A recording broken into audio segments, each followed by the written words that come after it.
اعوذ باللہ من الشیطان الرجیم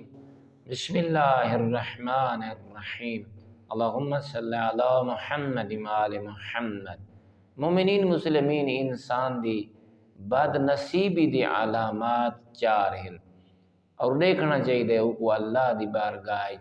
اپنے گناہوں تے پشیمان ہونا چاہیے، اللہ دی بارگاہ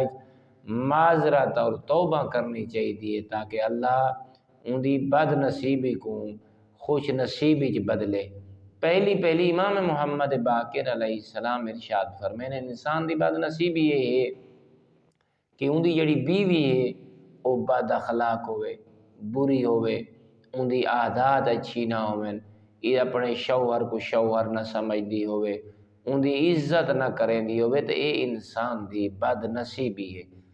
دوسرا اچھے پڑوسی دا نہ ہونا، یہ بھی ایک بد نصیبی ہے، شرابی ہے، جوا خور ہے، لوگاں دی عزت دا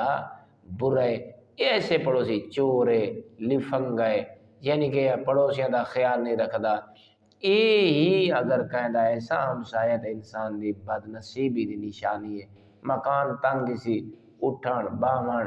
یعنی کہ بیوی بچیاں دے سامنے او تمام او لوازمات جڑے پورے نہیں کر سکدا، یعنی کہ اتنا چھوٹا گھر ہونا، ان دے سین دا چھوٹا ہونا، یہ انسان دی بد نصیبی ہے، کہیں گناہ دے سزا ہے۔ چوتھا سواری ہوندی ایسی ہے مثلا خراب راندی ہے، ہر وقت پٹرول ہر شہدہ، یعنی کہ ہر وقت مصیبت ویندی جگہ تے رک ویندی ہے، یعنی کہ یہ جیڑیاں تمام چیزاں انسان دے گناہاں دی وجہ تو ہیں یا اللہ دے امتحان ہے۔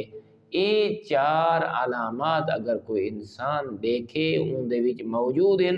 تو اللہ دا شکر بجا لاوے اور نال اے آکھے کہ میرے اللہ ہن جڑا میرا شکر ہے یہ ہے جو میری بد نصیب کو خوش نصیبی چ بدل، جو تائیں میں کوئی انسان بنائے سرور کونین دا کلمہ نصیب پڑھا این دیتے او اللہ دا شکر بجا لاوے، اپنے گناہاں دی توبہ کرے تاکہ اللہ او کو اس امتحان جو کامیابیاں نصیب فرماوے۔ والحمدللہ رب العالمین۔